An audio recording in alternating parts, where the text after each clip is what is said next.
Hello everyone. Today is a new day to do something different. And for me, my usual day on this channel is doing Planet Zoo news videos, but today, because I reached 40 subscribers, and it means so much to me, and I want to give back to my own subscribers, I'm going to be doing a full narrated tour of my local zoo, the Brevard Zoo here in Melbourne, Florida. Now first off, this zoo means a lot to me. It is a humble zoo. It is a small zoo with small number of animals compared to, say, I don't know, the Columbus Zoo. Especially, something like the Columbus Zoo. This zoo is so small, but it does so many big things, and I really love it for that. It is a very eco-friendly zoo, and there's so many events, and I participate in so many of them. There's so much to do at the zoo. I feel like the world needs to see a little bit more of it, and so that's what I hope this video will accomplish. Now, I just want to say, I did not do every single thing I did at the zoo on the day of recording this. There's a kayaking thing, it's really cool, didn't do it. Tree chop track, that's a whole big section, part of the zoo. It's not even really it is part of it, but its own company as well. Didn't do that. I've done it many times, it's really fun, but yeah, I didn't do it. Also, when I recorded this, a part of the zoo, a section of it was under construction, and I'll talk about that when it comes time, but of course I couldn't showcase all of it because it was under construction. So yeah, there's also one last thing I didn't do. Unfortunately, it was a pretty big thing, but I'll talk about it when it comes time. But for the most part, I did tour almost the full amount of the zoo, and yeah, that's what really matters. I got the best parts about it, and that's exactly what I'm about to show right now. So let's begin my full narrated tour of my local zoo, the Brevard Zoo. Alright, to start us off, right across from the front entrance of the zoo, you can get a full look at the Brevard Zoo map. As you can see, not as big, but still does a lot. Also on this day, they had a sculpture garden out and among the zoo, but the main thing at the beginning is the flamingo, roseate spoonbill, and scarlet ibis exhibit at the front, right across from the Flamingo Cafe, and we will get a better look at this enclosure in a little bit. It is completely enclosed by foliage. They have their own little island with a barn, I guess a flamingo barn, and yeah, it's just, it's a nice little introduction to the zoo. Okay, second up, going down the left path from the entrance, there we have our first look at an enrichment alert exhibit. So basically, the zoo has a lot of macaws, and to keep their enrichment up, they rotate them through different exhibits around the zoo. And this is the first one you get to see. This time I believe it was home to the it was a bluish yellow macaw. Anyway, really beautiful, and it's a clever way of getting the enrichment up, because as the birds move around, they, I don't know, I guess they just enjoy living in different places at different times. But it's just a good sign of enrichment alert. Okay, before we get onto the first, biggest, and main section of the zoo, which would be Expedition Africa, right across from it they have a lovely little botanical garden section honoring some of the people who helped found the zoo. It's really nice. Not a whole lot of no animals. You get a back look at the enrichment alert exhibit. Plus, it also takes you out into a small little humble boardwalk where you can feed koi fish and get a closer look at the Flamingo Island.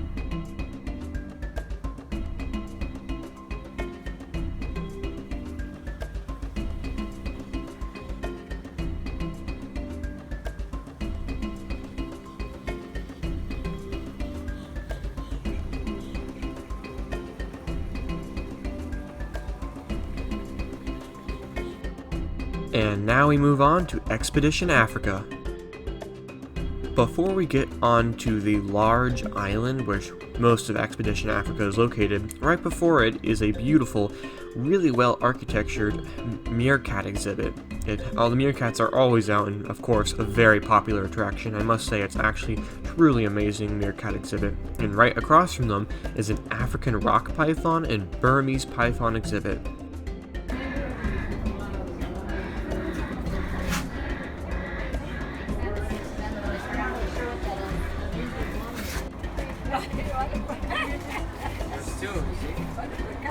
So cute.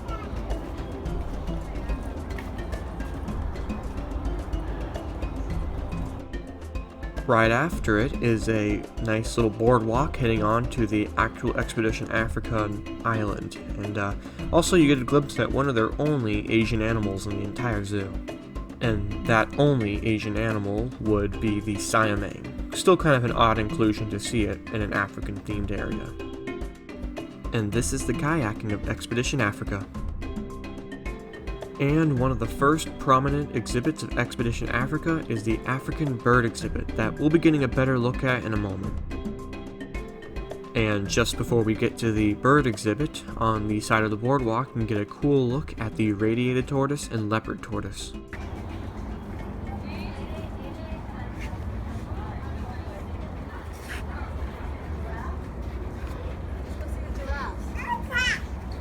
Turtle.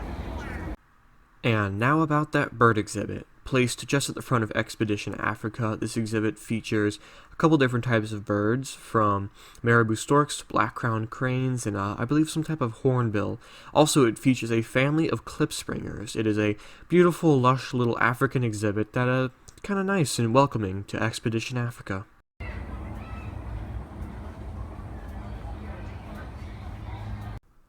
And now onto one of the coolest exhibits of Expedition Africa, and that would be the cheetah exhibit. And just as usual, they were not out. But what do you expect? They're cheetahs. It is a really cool little exhibit with some education to it, and also a maze underneath it, but I wasn't able to record that. Luckily, on my day of recording, they actually had their dingoes out. Something pretty cool they do. They have trained dingoes that they like to occasionally walk around the zoo. And this is actually one of the first times I ever got to see them, so that was pretty cool. Before we move on, we got one more good look at the cheetah exhibit, but as just before, they were not out. Moving on to one of the biggest exhibits in Expedition Africa, that is the southern white rhinoceros and Grevy's zebra exhibit. They have 3 zebra and 3 rhino in a more of a muddy dirt yard that actually looks really nice with all the trees and plants. They have a really cool rhino encounter, and even the zebra's barn goes right underneath the boardwalk. And right in between the boardwalk, in the middle area, is a relatively new animal to the zoo, and that would be the red-ruffed lemur, a critically endangered lemur. Like I said, these guys are brand new, and on this particular time I filmed, they weren't out. But don't worry, we'll get a better look later. Before we move on, here's one last great look at their southern white rhinoceros and Grevy's zebra. And now as we move across this larger, longer boardwalk, oops, sorry about my hand in the way, sometimes that just happened, but we get one more look at the rhino exhibit, along with getting some really good looks at the giraffes, as we make our way to ring-tailed lemur island. And this is ring-tailed lemur island, a literal Madagascar recreation with ring-tailed lemurs on it, of course. And for $60, you can actually go on there and hang out with the lemurs for a half hour. Though I've never done that because I'm not willing to spend that money. Also, on there they have breasted guinea fowl. Heading back across the boardwalk, here's one last great look at the giraffes before we get to the main attraction of Expedition Africa. And before we get to the main attraction, here is that promised look at the red-ruffed lemur. Here's that main attraction. At the edge of Expedition Africa, overlooking the impala and giraffe exhibit, you have the ability to feed and get pretty darn close to giraffes, which a lot of zoos do, but it's really amazing when they do, and Brevard Zoo does it just as well as any other, and I praise it for that. So, if you love giraffes, this is the place to be. As we're now out of Expedition Africa, along the way to the next section, we get a quick look at the Siamang exhibit, which, as usual, like the cheetah, was not out. And now, here's the Lands of Change. Renovated in 2018, this newly, up-to-date section of the zoo first opens up with a new Enrichment Alert exhibit. As we go along the boardwalk into Lands of Change, along the way you can stop and see their honeybees and a black swan exhibit. The renovation gave the Lands of Change an actual outdoor theater. Right after the theater, which I forgot to mention puts on animal shows, of course, you come across the wrinkled hornbill exhibit, which is personally one of my favorite birds you can view in the zoo.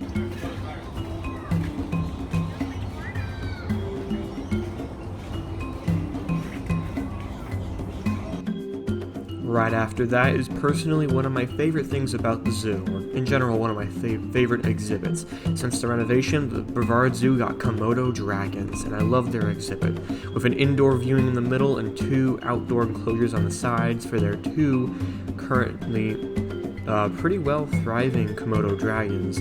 I surely love this exhibit. Let's go, hurry.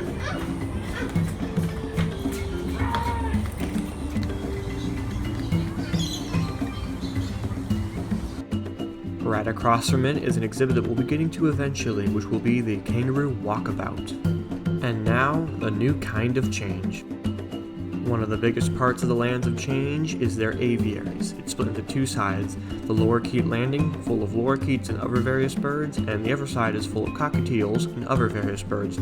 I'll simply let the footage roll of me going through without any talking. You can enjoy it if you like, and if you're not a fan of aviaries, then I would suggest skipping ahead. But in case you are, there is a lot of different types of birds in here, and luckily there are signs. I pass by them, I record them so you can see what to expect. So yeah, here's the aviary.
And now we're in the kangaroo walkabout, home to emus, kangaroos, of course, wallabies, and I believe a type of deer. Don't know what it was for sure, but I'm sure I'll pass by the sign so you can see it for yourself. Also, I believe some rabbits as well. So it's a nice little kangaroo area, which you do see in zoos a lot, and I do like how they do it in here, especially with the giant green solar panels. I don't know what they do for sure. I mean, I don't think they're actually powering anything in this case, but they are very cool to see. They stick out in a really good way. But I'll mostly just be quiet so you can watch the footage of it, and then we'll move on after that.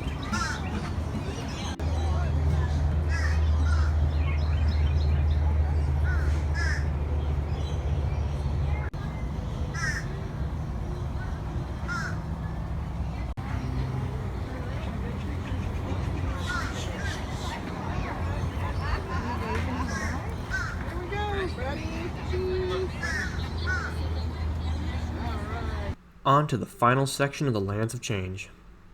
Starting off with my favorite bird in the entire world, the one I want in Planet Zoo so much, the cassowary, southern cassowary. And they also have a northern one as well. But yeah, here's their glorious exhibit. Right after that is the Barbaroussa exhibit. Not particularly a beautiful animal, but I can tell you right now, it's interesting to see. Right after that, they actually have some more pretty piggies. They have some Asian warty hogs, and also another Barbaroussa exhibit upcoming.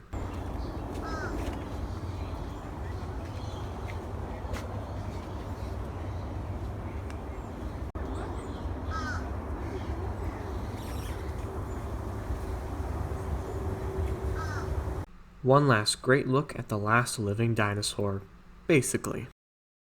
Right after the Lands of Change, we are at their recently renovated Flamingo Cafe, which has brought us back into the middle of the zoo. Here you can do rock climbing, photo booths, get some Dippin' Dots, get some food from the cafe, another great look at the Flamingo exhibit, and right behind all of this is the train station, which we'll be doing in a moment.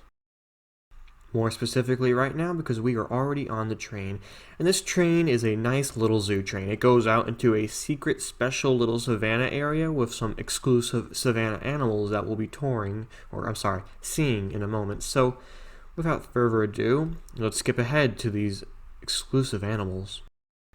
Out here on the secret savannah section, I will quickly explain to everyone what you can see, and then be quiet so that you can watch and, well, enjoy the tour. So basically out here you get a glimpse at the rhino enclosure, cheetah enclosure, you get to see scimitar horned oryx, ostrich, impala, specifically male impala, they have the females with the giraffes, and dromedary camels, which on this unfortunate day as I'm recording were not out. But yeah, so here is the rest of the tour.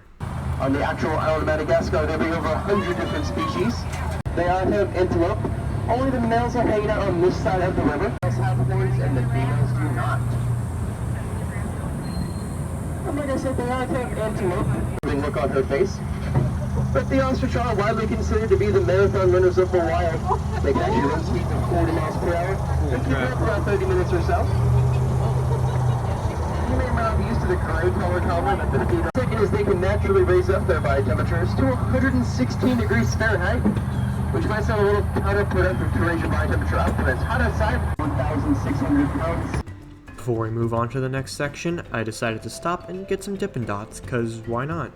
And now we're on the Wild Florida. And when going across the boardwalk into Wild Florida, on one side you can see the American alligator exhibit, on the other side, the American crocodile.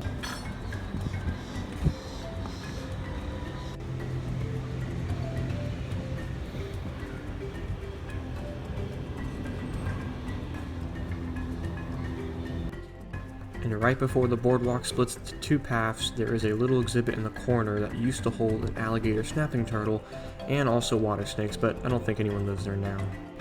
And now my least favorite exhibit in the entire zoo, the white-tailed deer and black vulture exhibit. Personally, this just makes no sense. Having a little deer with some odd birds, all of it together, it's a weird part of the zoo. The whole entire section, Wild Florida, needs to be renovated, and I'm actually pretty sure it is going to be eventually. Right across from that odd exhibit is a more respected bald eagle exhibit, which looks really nice. After crossing a wetlands and a secret behind-the-scenes area for the zoo, you eventually come across a bobcat and red fox and gray fox exhibit. Of course, the bobcat lives on its own, the other foxes live together, but this part of the zoo, as I already said, needs to be renovated, so it's kind of old and outdated, but I can now confirm that they eventually are going to renovate Wild Florida, but yeah, and also the foxes, like usual, were not out.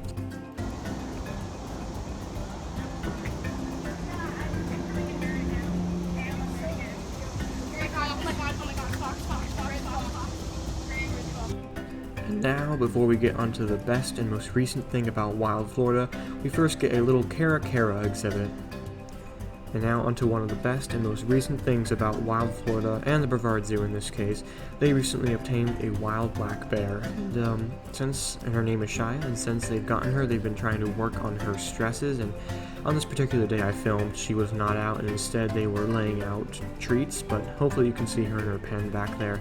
Still, they plan on getting more black bears in the future, and I must say, it's finally great to see a prominent Florida animal being featured at the Brevard Zoo. And now onto one of the final exhibits, the barred owl exhibit. And now onto the final exhibit of Wild Florida, and that would be the North American river otter exhibit.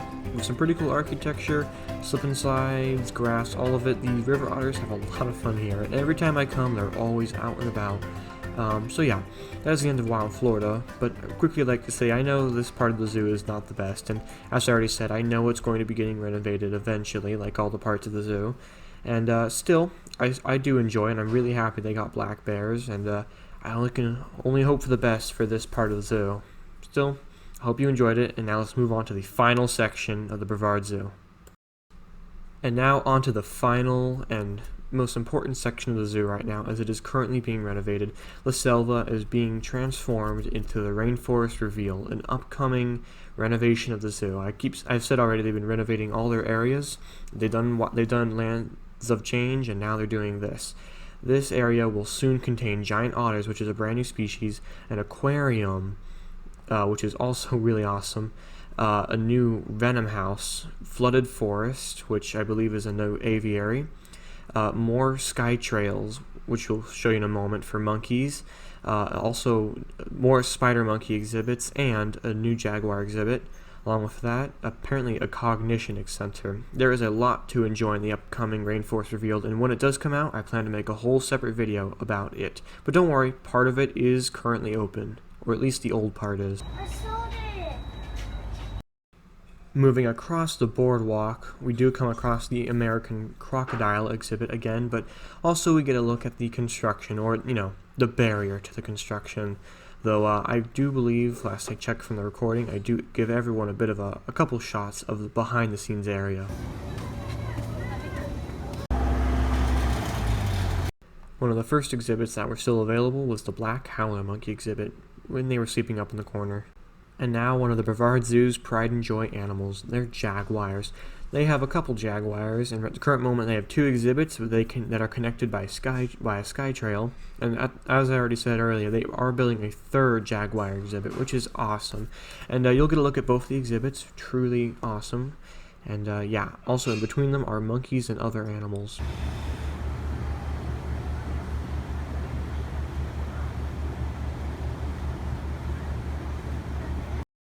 Here's a look at the sky trail, and on the record, I've only seen the jaguars up there twice. And that sky trail eventually leads into this really cool 2nd jaguar exhibit.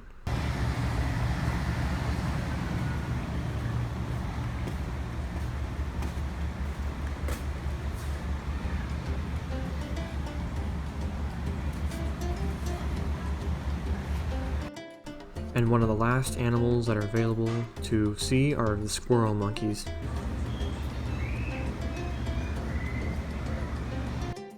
And now, the last animal to see is I believe it was a 3-toed sloth. But just for the fun of it, here's one last look at the jaguar. Silly me, I forgot about the Caribbean Trail. The Caribbean Trail is a small little section added to the zoo right next to the under construction La Selva to kind of tie in with it, but in this area you can still find some small animals, from a couple different types of parrots to a blue caiman iguana, so yeah, something nice and nifty. There are only 2 more things to showcase about the zoo, but to start it, here is a nice little look, one last look, at the Flamingo Island. One of those 2 things that I need to showcase really quickly is the fact that the Brevard Zoo is very big and growing mangroves, which are a very important plant in our Florida ecosystem. And they built a nice little nifty fish, crab, mangrove, of course, and turtle exhibit right here at the front of the entrance of the zoo. And now, the final area that I was not able to record, because, well, it's a kid-dedicated area of the zoo. The Paws On area of the zoo is, well, first off, it has a little water park. It has a park itself, a little playground area. It has a small aquarium with just a tiny touch tank and some fish and stingrays. Also, it does have a petting zoo.